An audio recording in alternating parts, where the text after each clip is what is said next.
Most important topic of this chapter. सबसे main बात, आप इस बात को नोट कर लीजिए अपने माइंड में, अपनी नोटबुक में, कहीं भी। ये जो टॉपिक है इसका क्वेश्चन आपको 101% आपके एग्जाम में आपके आना ही आना है। हेलो बच्चों, कैसे हैं आप सभी? मैं प्रियांशी, वेलकम टू द डुक एकेडमी। आज हम जो टॉपिक पढ़ने जा रहे हैं वो है यूक्लिड डिवीजन एल्गोरिथम। उस टॉपिक को स्टार्ट करने से पहले मैं आपसे ये जान लेती हूँ, लास्ट क्लास में मैंने आपको जो पढ़ाया था, जो लास्ट लेक्चर इस चैप्टर का हुआ था, जब मैंने स्टार्टिंग करवाई थी आपसे, तो आप लोगों में से कितने बच्चों ने उसको रिवाइज करा, घर जाके उसे पढ़ा? सीरियसली अपने मन से बताना, सच्ची सच्ची बताना बच्चों। देख लो कि आपने कोई झूठ मत बोला कि आपने पढ़ा था, मैम किया था या नहीं किया था। कितने बच्चों ने किया था? प्लीज कमेंट्स में जरूर लिखना कि कितने बच्चों ने अटेंड किया था, जरूर बताइएगा। सो अब ये तो आपकी बात ठीक है, बट स्टार्ट करते हैं अब हम टॉपिक यूक्लिड डिवीजन एल्गोरिथम। क्या होता है Euclid division algorithm? It is the repeated use of Euclid division lemma to find the HCF of two number. क्या हो रहा है? यूक्लिड डिवीजन एल्गोरिथम का मतलब है, यूक्लिड एक साइंटिस्ट का नेम है, डिवीजन आप जानते हैं डिवाइड करना, फैक्टर्स निकालना, एंड एल्गोरिथम का मतलब क्या हो गया? ये एक एप्लीकेशन है। क्या है बच्चों? एप्लीकेशन। एप्लीकेशन का मतलब होता है किसी भी क्वेश्चंस को स्टेप वाइज कंप्लीट करना, स्टेप वाइज सॉल्व करना। ओके, क्लियर है आपको इतना? Euclid division algorithm. कोई भी टॉपिक अगर हम पढ़ते हैं ना, उससे पहले जो टॉपिक का नेम होता है उसको अच्छे से एलैबोरेट करना, अच्छे से समझना, सबसे पहले वही हमारा वर्क होता है। अगर हमें टॉपिक की हेडिंग ही समझ नहीं आ रही है तो हम आगे क्वेश्चंस कैसे करेंगे, आगे सॉल्व कैसे करेंगे? हमें मीनिंग ही नहीं पता, मीनिंग ही नहीं पता। मान लीजिए अगर हमें एक जगह जाना है, हमें एक डेस्टिनेशन पहुंचना है, तो डेस्टिनेशन अगर हम कहीं घूमने के लिए भी जाते हैं, हमें पता है कि अगर मुझे आउट ऑफ कंट्री जाना है या कहीं भी घूमने जाना है, फॉर सपोज मुझे लंदन जाना है, तो मैं लंदन के ऐसे ही चली जाऊंगी? नहीं जाऊंगी ना। मुझे उस चीज की, उस जगह की पहले से क्या होने की, सारी इंफॉर्मेशन, नॉलेज इकट्ठी करनी पड़ेगी, राइट? उससे पहले अगर हमें किसी चीज टॉपिक को पढ़ना है तो उस टॉपिक से रिलेटेड जितनी भी उसकी हेडिंग्स है, उसकी मीनिंग्स है, उसे क्या करना होगा? उसे पढ़ना होगा, उसे समझना होगा, फिर ही तो हम डिटेल में पढ़ पाएंगे। तो Euclid division algorithm, which is Euclid आपका साइंटिस्ट का नेम है, डिवीजन डिवाइड होते हैं जो आप बचपन से पढ़ते आ रहे हैं मैथ्स में, एल्गोरिथम एक एप्लीकेशन है। एल्गोरिथम क्या है? एक एल्गोरिथम आपकी, ये जो एल्गोरिथम है, this is your application which is, जिसमें हम क्या करते हैं? स्टेप बाय स्टेप्स क्वेश्चंस को सॉल्व करते हैं। क्योंकि मैथ्स में क्या होता है आपको पता है, मैथ्स की जो चेकिंग होती है, मार्किंग होती है, वो स्टेप वाइज होती है, राइट? ठीक है। नाउ ये आपका एक repeated use of Euclid division lemma है कि हमने जो यूक्लिड डिवीजन लेमा के क्वेश्चंस किए थे ना, जो एलसीएम वगैरह किए थे, जिसमें हमने डिविडेंड, डिवीजर और क्वेश्चन वाले, रिमाइंडर वाले क्वेश्चंस किए थे, उसी का रिपीटेड मेथड है। क्या है ये? उसका रिपीटेड मेथड है। क्यों है रिपीटेड मेथड? ताकि हम उसमें क्या फाइंड कर सके? एचसीएफ, हाईएस्ट कॉमन फैक्टर निकाल सके उन्हीं दो नंबर्स का जिनका हम यूक्लिड डिवीजन लेमा निकालते हैं। क्लियर? ओके, सो यूक्लिड डिवीजन एल्गोरिथम स्टेप्स में क्या था कि it is repeated use of Euclid division lemma. अब हम क्या करते हैं, मैं आपको इस एचसीएफ को प्रैक्टिकली बताती हूँ। एग्जांपल लेते हैं, मैंने जैसे 18 एंड 30 दो नंबर्स लिए। क्या किया मैंने? 18 एंड 30 लिया। मैं इसका एचसीएफ करके आपको बताती हूँ। तो जो आपकी छोटी वाली वैल्यू है वो आपकी कहाँ आएगी? वो आपकी बाहर आएगी। ठीक है, आपका ये आ गया 18 और ये आपका 30। अब मैं यहाँ आपका क्या कर रही हूँ? एचसीएफ लेके दिखा रही हूँ आपको। आपको पता है कि 18 के टेबल में 30 नहीं आता, बट उससे छोटी वैल्यू क्या आती है? हम फर्स्ट बार में हम क्या ले सकते हैं? 18 ही ले सकते हैं, क्योंकि 18 टू जा कितना होता है आपका? 36 होता है, और वो 30 से बड़ा हो गया। तो आपका 30 में से 18 गया, बचा आपके पास 12। कितना बच गया? 12 बच गया। ओके, अब हमने अगेन जो स्टेप करना है कि हमारे पास रिमाइंडर 12 आया, 0 तो आया नहीं है, तो एचसीएफ यहाँ खत्म ही नहीं होता, आगे स्टेप पड़ेगा। आगे स्टेप पड़ेगा तो क्या करेंगे? अब हम यहाँ पे स्टेप कर सकते हैं कि जो हमारे पास पहले स्टेप में डिवीजर था उसको बना देंगे डिविडेंड, और जो रिमाइंडर बचा है उसको बना देंगे डिवीजर। तो 18 आपका बन गया यहाँ डिविडेंड। अब 12 के टेबल में 18 भी नहीं आता, बट 18 से छोटा 12 ही आता है, वो भी 1 बार में। कैंसिल होके कितना आ गया? 6। अगेन रिमाइंडर, हमारे पास 0 नहीं आया। अब हम इसको एक स्टेप और बढ़ाते हैं। मैं यहाँ पे आपको लिख के दिखाती हूँ। यहाँ पे लिख के दिखाऊं तो आपके पास जो अब आपका डिवीजर है वो आपका डिविडेंड हो जाएगा और रिमाइंडर आपका डिवीजर हो जाएगा। ये स्टेप चलता रहेगा जब तक आपकी वैल्यू 0 नहीं आती है। तो ये आपका बन गया 12। अब 6 के टेबल में 12 आता है कितनी बार में? 2 बार में। तो ये कैंसिल हो गया, आपके पास रिमाइंडर बच गया 0।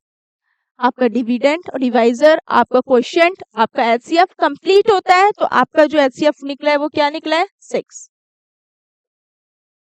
किस फॉर्म में था ये क्वेश्चन? ये जो मैंने आपको यूक्लिड डिवीजन एल्गोरिथम है, बट लेमा का रिपीटेड मेथड है। और लेमा क्या था? जो लास्ट क्लास में हमने पढ़ा था, इस स्टेटमेंट को प्रूफ कर रहा था। ठीक है, क्लियर है? चलिए आगे बढ़ते हैं। फिर उस चीज को हम कैसे सॉल्व कर सकते हैं, कैसे प्रूफ कर सकते हैं? फॉर एग्जाम्पल मैंने दो नंबर लिए, first of all 5 and second one is 6। मेरे पास 2 नंबर्स हैं, फर्स्ट आपका 5 एंड सेकेंड इज 6 है। क्लियर? अब मैं इन दोनों का ही प्रोडक्ट करूंगी तो कितना आ जाएगा? मैं सबसे पहले एलएचएस का स्टेप सॉल्व करती हूँ। एलएचएस हमारे पास है product of 2 numbers.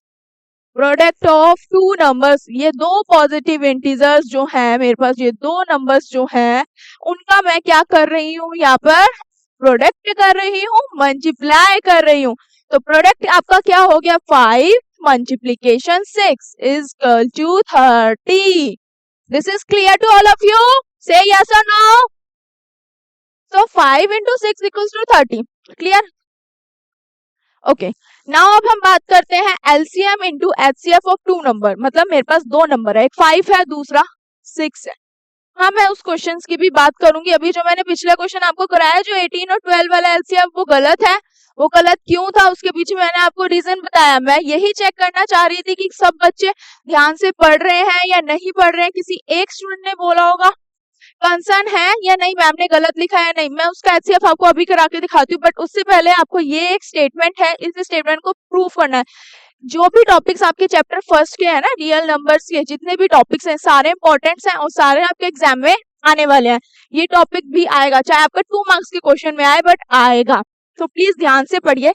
LHS equals to product of 2 numbers, 5 into 6 is equal to 30। This is clear? आगे बढ़ते हैं। अब बात करते हैं LCM into HCF of 2 numbers. दो नंबर्स LCM into HCF, मुझे LCM और HCF दोनों निकालना है इन्हीं दो नंबर्स का, 5 का भी और 6 का भी। 5 का भी और 6 का भी। मैं पहले 5 का अगर LCM लेती हूँ, मैं यहाँ पे 5 का LCM लूंगी, कितना आ जाएगा? मेरे पास तो 5 का फैक्टर सिर्फ 5 ही रहेगा ना।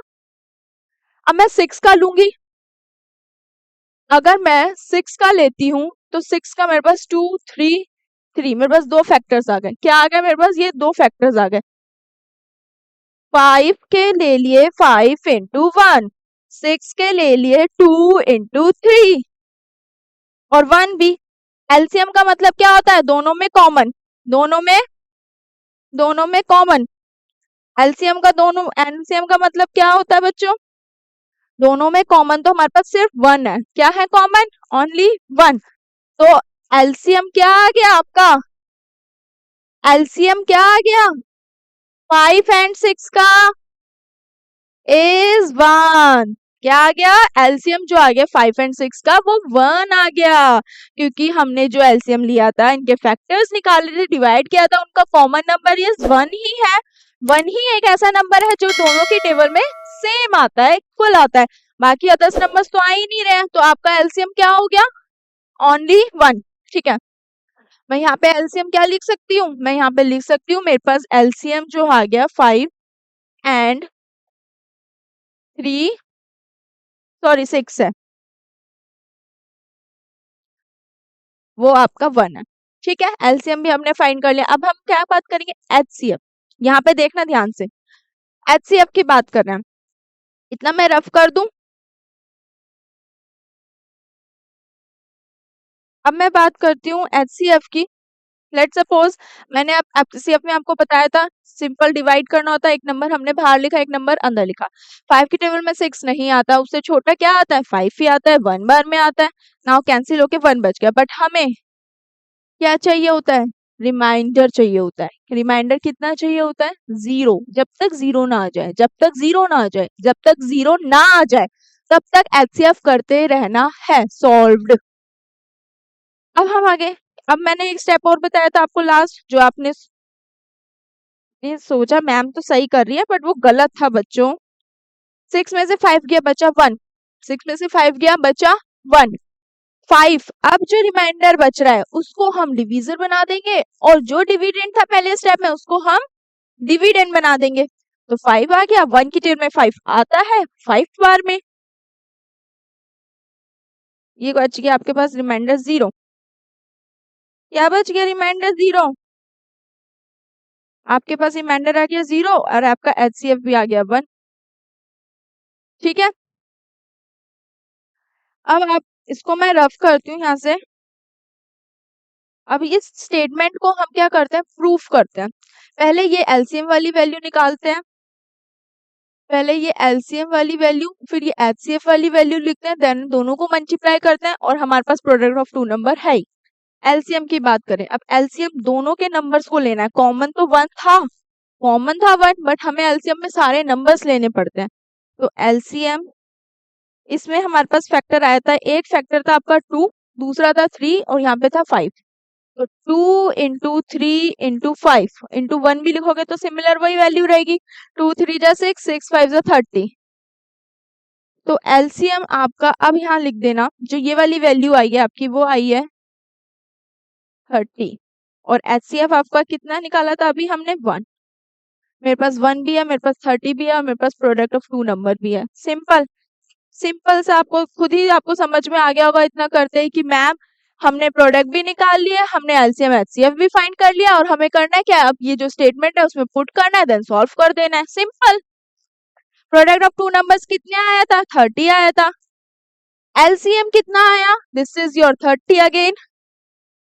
एचसीएफ कितना आया? 1 आया। तो 30 इंटू 1 करेंगे 30, ये भी 30। ये चीज आपकी प्रूफ हो गई कि मैं अगर कोई भी दो पॉजिटिव इंटीजर्स, कोई भी दो पॉजिटिव नंबर्स या इंटीजर्स समथिंग कुछ भी ले लूं, ए बी वट जो भी पॉजिटिव इंटीजर्स लिए, उनका प्रोडक्ट उनके एलसीएम और एचसीएफ के बराबर होगा, उनके मल्टीप्लीकेशन के। ये चीज प्रूफ भी हो गई कि दो ऐसे नंबर्स लिए जिनका प्रोडक्ट करके 30 निकाला, जिनका एचसीएफ एलसीएम फाइंड करके भी 30 आ रहा है, तो दोनों ये चीज हमारी स्टेटमेंट प्रूफ हो गई। ठीक है, यहां तक किस किस को क्लियर है? सबको क्लियर है? ठीक है, आगे बढ़ते हैं। That root p is irrational. अगर p एक प्राइम नंबर है, p एज अ वैल्यू ले ली हमने, न्यूमेरिकल वैल्यू हमने p लेट सपोज करा है। अगर p एक प्राइम नंबर है तो आपको शो क्या करना है? आपको शो ये करना है कि p के ऊपर हमने क्या लगा दिया? रूट। p की जगह कोई वैल्यू भी ले सकते हैं, बट उससे पहले मैं इसको एक थ्योरम बेस्ड आपको सॉल्व करके दिखाती हूँ, फिर हम उसे प्रैक्टिकली क्वेश्चन की तरह करेंगे। आपको ये चीज शो करनी है, अगर p एक प्राइम नंबर है तो उस रूट p को आपको इरेशनल प्रूफ करना है। और वो इरेशनल कैसे प्रूफ होगा? चलिए आगे करते हैं हम।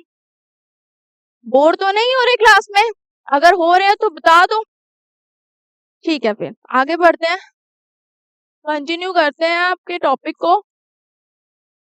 जहां समझ में नहीं आएगा प्लीज बोल दीजिएगा। आपको कोई भी डाउट हो, चैप्टर से रिलेटेड आपको नोट्स चाहिए, चैप्टर से रिलेटेड आपको डाउट क्लासेस चाहिए, आपको कुछ भी समझ नहीं आ रहा, उसके लिए हम यहाँ पे हैं, आप मेरे से पूछ सकते हैं। हमारे लिंक्स में हमारे पीडीएफ्स वगैरह सब कुछ शेयर होंगी, आप अपने खुद के नोट्स भी बना सकते हैं पढ़ने के लिए। ठीक है, और मैं आपको बार बार यही कहूंगी, आपका इस साल बोर्ड का एग्जाम है, राइट? टेंशन लेने की आपको जरूरत ही नहीं है बिल्कुल भी। टेंशन लोगे तो क्या होगा? आप भूल जाओगे आपको करना है क्या है, समझिए। बस अपनी एक स्ट्रेटेजी बना लो। क्या करो? एक स्ट्रेटेजी बना लो कि मुझे ऐसे ऐसे पढ़ना है, मुझे अपने इतने चैप्टर्स इतने टाइम में कवर अप करने हैं, मुझे अपना सिलेबस, मुझे कौन सी बुक्स प्रेफर करनी है, कहाँ से पढ़ना है। फर्स्ट ऑफ ऑल आपको सिर्फ एनसीईआरटी से पढ़ना है। अगर आप एक्स्ट्रा करना चाहते हैं या टॉप भी मारना चाहते हैं ना, तो आप एक्स्ट्रा बुक्स या आर डी शर्मा या कोई एग्जाम्पलर वगैरह भी कर सकते हैं। सबसे मेन बात, आप प्रीवियस ईयर के क्वेश्चंस जितने हो सके उतने सॉल्व करना, बट उससे पहले आपको सिर्फ एनसीईआरटी ही थोरोली पढ़नी है। चलिए, बातें तो होती रहेंगी, आगे पढ़ते हैं। मेरे को और आपको तो साल है हमारा, हम बातें तो करते ही रहेंगे क्लास में, पर बातों के अलावा पढ़ना भी तो है। If p is prime, show that root p is irrational। आप लोगों को लग रहा होगा ये क्या आ गया, कहाँ से आ गया, रूट कहाँ से आ गया, कैसे करेंगे हम इस क्वेश्चन को सॉल्व? करेंगे, क्यों नहीं करेंगे। देखो, आप खुद बोलोगे मैम बहुत इजी है, ये तो मैं यूं ही कर लूंगा, एक बार पढ़ तो लूं पहले। चलिए, let us assume on the contrary that root p अब इस स्टेज में हमें करना है क्या, हमें इस क्वेश्चन में सिर्फ लेट ही करना है, एज्यूम करना है, देन क्वेश्चन को सॉल्व करना है। आपको करना है assume, let us assume on the contrary that root p is rational and there exists two co-prime positive integers a and b such that, क्या समझ आया इस लाइन से? कुछ भी नहीं, सर के ऊपर से गई सबके, बोलो। वो तो ऐसा ही लग रहा है, बस चली गई, क्या बोला क्या नहीं गया। Late us assume on the contrary, हमें क्या करना है, इसे कॉन्ट्राडिक्शन बेस्ड पर लेज्यूम करा है, हमें नहीं पता, हमें कैसे भी करके रूट पी को इरेशनल शो कराना है, दिखाना है। अब वो कैसे करना है, ऐसे ही तो नहीं होगा कि चुटकी भी जाई या छू मंतर कुछ भी मंत्र पड़ा हो गया सॉल्व, नहीं, ऐसे बिल्कुल नहीं होगा। अब हम कर रूट पी इज रैशनल, हमने मान लिया, हमने क्या करा, हम मैथ्स में क्या करते हैं, लेट कर लेते हैं, जब चीजें हमें नहीं पता होती तो एज्यूम करते हैं ताकि हम उसका एक परफेक्ट सॉल्यूशन निकाल लें, उसे सॉल्व कर लें, राइट। ठीक है, so let us assume on the contrary that root P is rational and there exists two. हमने रूट पी को सबसे पहले क्या करना है, आपका फर्स्ट स्टेप ही क्या है, मैं स्टेप बाय स्टेप बताऊंगी और उसी टाइप के आपको क्वेश्चन सॉल्व करना है। एक क्वेश्चन मैं करके दिखाऊंगी, बाकी क्वेश्चन आपको खुद करना है, ठीक है। आगे बढ़ते हैं, रूट पी को हम क्या मानेंगे, रैशनल, क्या मानेंगे, रूट पी को हमने सबसे पहला स्टेप है, आपको कोई भी वैल्यू है, जरूरी नहीं रूट पी है, उधर रूट 3 हो, रूट 5 हो, कोई भी न्यूमेरिक वैल्यू हो, उसको सबसे फर्स्ट स्टेप आपका है लेट करना है, उसे रैशनल मानना है, क्या मानना है, rational, and there exists two coprime positive integers, और उनको उसमें दो ऐसे नंबर्स को प्राइम ऐसे पॉजिटिव इंटीजर्स निकालने हैं जिसको सॉल्व करना है, और दो को प्राइम नंबर्स कोई भी दो हो सकते हैं, तो हमने यहाँ पे ए और बी लिया है, क्या लिया है, ए और बी, हमने वो एक ए लिया है, दूसरा बी लिया है, ठीक है। आगे क्वेश्चन को सॉल्व करें, ये तो स्टेटमेंट वाइज हो गई, आप इसे नोट भी कर लीजिए और ये इंपॉर्टेंट है तो लिखना। आगे बात करते हैं, देखो फर्स्ट स्टेप क्या है हमारे पास, हमें लेट करना है, क्या करना है आपको, लेट करना है, let root P is rational number, क्या करना है, root P is rational number, first step खत्म। सिंपल तरीके से बताऊंगी, ज्यादा डिटेल में नहीं बताऊंगी, ज्यादा थ्योरी नहीं लिखवाऊंगी, बहुत ही सिंपल तरीके से बताऊंगी, कुछ ही सिमिलर स्टेप्स होंगे, उसको सॉल्व कर देना। फर्स्ट स्टेप ही आपका ये है, let P is rational number, चाहे इस क्वेश्चन में पूरी क्लास निकल जाए, ये टॉपिक अच्छे से समझ आना चाहिए, ये टॉपिक अच्छे से समझ आना चाहिए, क्यों, ताकि अगर हमें कॉन्सेप्ट क्लियर हो गया ना तो इस टाइप के जितने भी क्वेश्चन आएंगे हम यूं कर लेंगे बस। तो सीरियसली ध्यान लेके सभी बच्चे सुने, let root P is rational number, first मैं बार बार रिपीट क्यों कर रही हूँ, ताकि ये माइंड में आपके बैठ जाए, आपके माइंड से स्किप ना हो कि लेट रूट पी आपका रैशनल नंबर, इसे हम मान के चलेंगे, ठीक है। ये मान लिया, अब मैंने इसके बाद आगे आपको आपने यहाँ पर एक लाइन पढ़ी थी कि and there exits to coprime positive integer, उन्हें ऐसे दो को प्राइम पॉजिटिव इंटीजर्स में एग्जिट कराना है, ओके। तो अब इसको हम जो को प्राइम नंबर्स में एग्जिट कराएंगे तो हम क्या मानेंगे, मैं इसको दूसरे पेन से मेंशन करती हूँ ताकि आपको,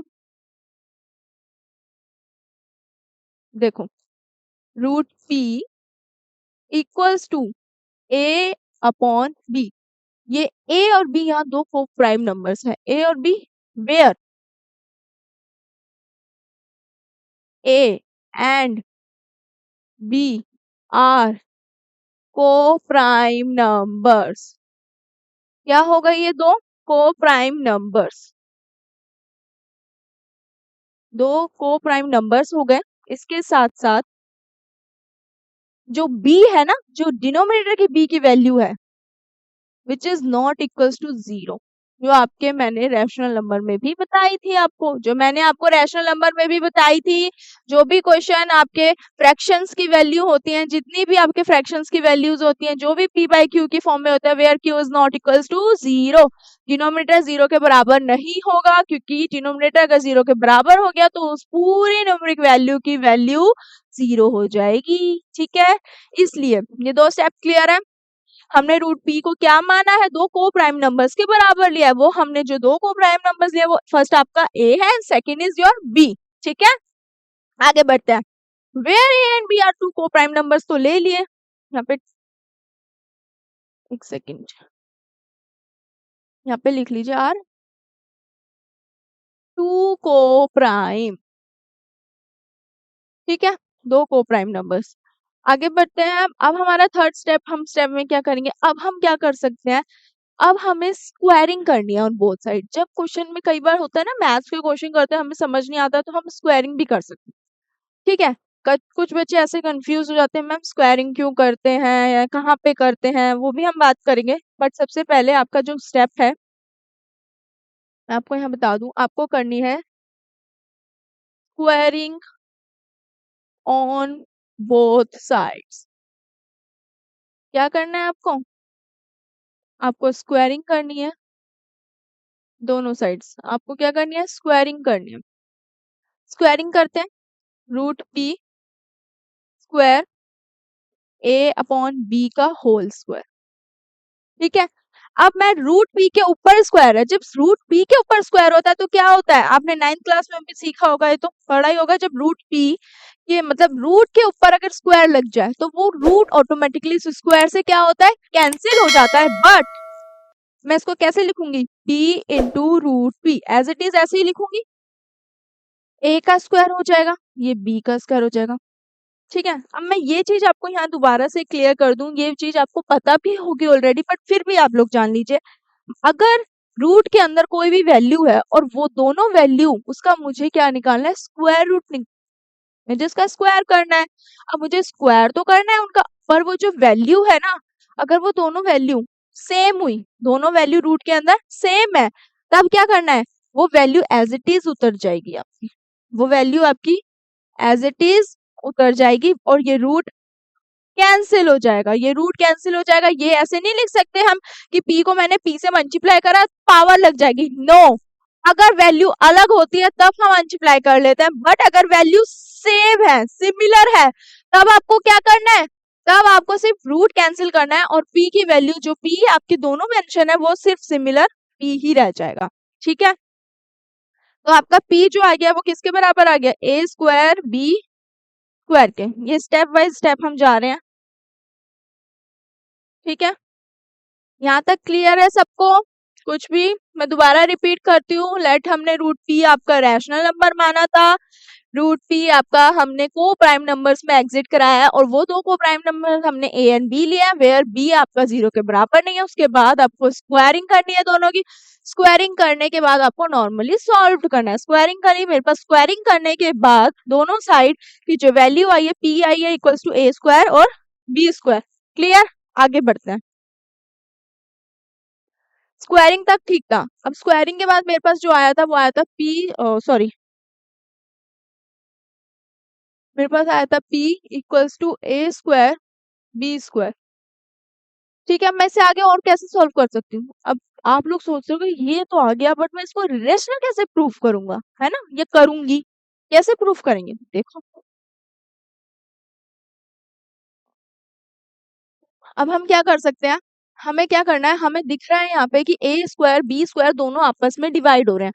तो अगर कोई चीज डिवाइड हो रही है, चाहे वो लेफ्ट हैंड साइड हो या राइट हैंड साइड हो, मैं उसको अगर ट्रांसफर करूं, दूसरी साइड ट्रांसफर करूं, तो उसका क्या हो जाता है, उसका जो मैथमेटिकल ऑपरेशन है वो उसके अपोजिट हो जाता है बिल्कुल। अगर डिवाइड है तो मल्टीप्लाई हो जाता है, मल्टीप्लाई है तो डिवाइड हो जाता है, अगर एडिशन है तो सब्ट्रैक्शन हो जाता है, सब्ट्रैक्शन है तो एडिशन हो जाता है। क्लियर, आगे बढ़ते हैं। मैं इस बी को कहाँ ले जाऊंगी, ठीक है, तो यहाँ पे क्या करा मैंने, स्क्वायरिंग करने के बाद पी स्क्वायर हो गया आपका, उसके बाद ए स्क्वायर मल्टीप्लाई सी स्क्वायर हो गया। जैसे अब हम मैं क्या कर सकती हूँ, यहाँ पे मैं वैल्यू सब्स्टिट्यूट करूंगी, क्या करूंगी, सब्स्टिट्यूट करूंगी। सब्स्टिट्यूट का मतलब क्या होता है, रिप्लेसमेंट। क्या होता है, रिप्लेसमेंट, के इस वैल्यू को रिप्लेस करके मैं उसकी दूसरी वैल्यू पुट कर दूं। और वो चीज क्या उसे होगी, जैसे प्रीवियस स्लाइड में यहाँ पे क्या था, P square B square equal to this, ये था। अब आपको पता है यहाँ पे दिख रहा है कि पी स्क्वायर जो है वो किसके बराबर है, इधर यहाँ पे आपको दिख रहा है ये, इसको मैं फर्स्ट मान लेती हूँ। क्या कर लिया मैंने, यहाँ पे इसे फर्स्ट मान लिया। अब इसको मैं उस जो नेक्स्ट वाली इस वाली वैल्यू को करा है, उसमें पुट कर देती हूँ। तो ये आपका, एक मिनट पहले लिख लेते हैं कौन सी वैल्यू थी आपकी, ये P B square equals to A square आपका था, P B square equals to A square, ये था आपका, ये था आपका। अब ये ए स्क्वायर, मैं यहाँ पे आपको ए स्क्वायर दिख रहा है, अगर मैं इसको यहाँ पुट कर दूं, सब्स्टिट्यूट कर दूं, इसका क्या कर दूं, ट्रांसफर कर दूं, इस वैल्यू को पुट कर दूं इन, इसको मैं मान लिया मैंने सेकंड, सेकंड में क्या कर दूं, इसको पुट कर दूं, सब्स्टिट्यूट कर दूं, रिप्लेस कर दूं। अब मैं क्या करूंगी, पी स्क्वायर आपका है, ए स्क्वायर आपका क्या है, P multiply B square multiply C square, यही है।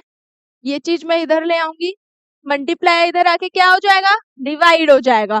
तो पी स्क्वायर, यहाँ पे P B square equals to C square, एक पी से कैंसिल, पावर एक पी की कैंसिल हो गई, बचा क्या मेरे पास, पी बचा, नीचे बच गया B square equals to C square. ठीक है, इतना क्लियर है सबको।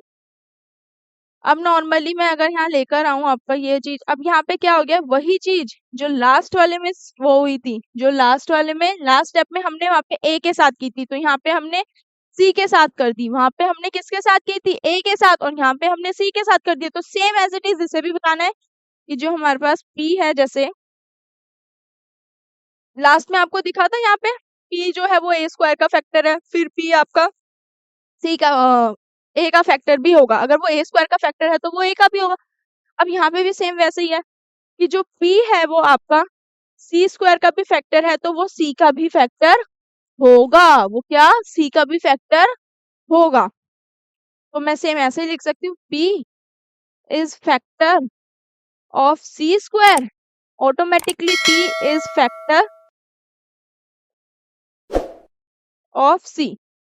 ये चीज हमें प्रूफ करनी थी। इससे क्या हो रहा है कि p जो है प्राइम नंबर वो a के लिए भी एप्लीकेबल है और c के लिए भी, तो दो ऐसे को प्राइम नंबर्स में एग्जिट कर रहा है जो रैशनली प्रूफ हो रहा है, तो वो चीज आपकी रूट p को इरेशनल प्रूफ कर रही है। ये आपके स्टेप्स थे, तो ये आपका पूरा ओवरऑल कंप्लीट होता है। यहाँ पे टॉपिक लास्ट में आप क्या लिख सकते हैं, आप ये चीज लिख सकते हैं, on the contradiction, on the opposite based पर, कॉन्ट्राडिक्शन बेस्ड पर अगर हम p को रैशनल मान रहे हैं तो रूट p को इरेशनल मान सकते हैं थ्रू दिस। तो आप हैंस प्रूव्ड करके या नॉर्मली लिख सकते हैं लास्ट लाइन, क्या लिख सकते हैं वो लास्ट लाइन, आप यहाँ आप ये लिख सकते हैं, on the contradiction, on the contradiction based पर क्या हो सकता है कि root p is irrational. Clear, आपको बस पहले में क्या करना था, आपको रैशनल मानना था, रैशनल मान के बाद स्क्वायरिंग करनी, दो को प्राइम नंबर्स एग्जिट्स हो रहे हैं, ए एंड बी हमने लिया, उनको क्या कर देना है अब आपको, अब आपका स्टेप जो आता है उसको स्क्वायरिंग करनी है, दोनों साइड क्या करनी है, स्क्वायरिंग करनी है। स्क्वायरिंग करने के बाद उसे नॉर्मली सॉल्व करना है। जब आपका सॉल्व करने के बाद आ जाएगा कि फैक्टर्स निकालो, आपका जब वो ए स्क्वायर से डिवाइड हो रहा है तो वो ऑटोमेटिकली ए से भी फैक्टर बनना है, ऐसे ही आपको आप दूसरे इंटीजर को माना है उसके लिए सॉल्व करना है। क्लियर है आपको, सेम वही स्टेप्स है। तो आपकी जो ये थ्योरम बेस्ड रूट पी को आपको इरेशनल मानना प्रूव्ड होती है।